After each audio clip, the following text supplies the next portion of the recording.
तं लोकानुग्रहकारकं शिवमेकपदं वन्दे शकाराय नमो नमः। ब्रह्ममुरारिसुरार्चितलिङ्गं निर्मलभासितशोभितलिङ्गं जन्मजदुःखविनाशकलिङ्गं तत्र नमामि सदा शिवलिङ्गं। देवमुनिप्रवरार्चितलिङ्गं कामदहनकरुणाकरलिङ्गं रावणदर्पविनाशकलिङ्गं तत्र नमामि सदा शिवलिङ्गं। सर्वसुगन्धसुलेपितलिङ्गं बुद्धिविवर्धनकारणलिङ्गं सिद्धसुरासुरवन्दितलिङ्गं तत्र नमामि सदा शिवलिङ्गं। कुङ्कुमचन्दनलेपितलिङ्गं पङ्कजहारसुशोभितलिङ्गं सञ्चितपापविनाशकलिङ्गं तत्र नमामि सदा शिवलिङ्गं।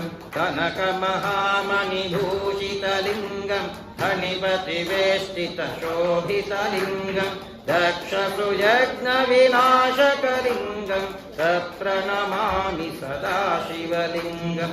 देवगणार्चितसेवितलिङ्गं भावैर्भक्तिभिरेवतलिङ्गं दिनकरकोटिप्रभाकरलिङ्गं तत्र नमामि सदा शिवलिङ्गम्। अष्टदलोपरिवेष्टितलिङ्गं सर्वसमद्भवकारणलिङ्गम् अष्टदरिद्रविनाशकलिङ्गं तत्र नमामि सदा शिवलिङ्गं। सुरगुरुसुरवनपूजितलिङ्गं सुरवनपुष्पसदार्चितलिङ्गं परमपरं परमात्मकलिङ्गं तत्र नमामि सदा शिवलिङ्गं। तत्र नमामि सदा शिवलिङ्गं। लिङ्गाष्टकमिदं पुण्यं यः पठेत् शिवसन्निधौ शिवलोकमवाप्नोति शिवेन सह मोदते।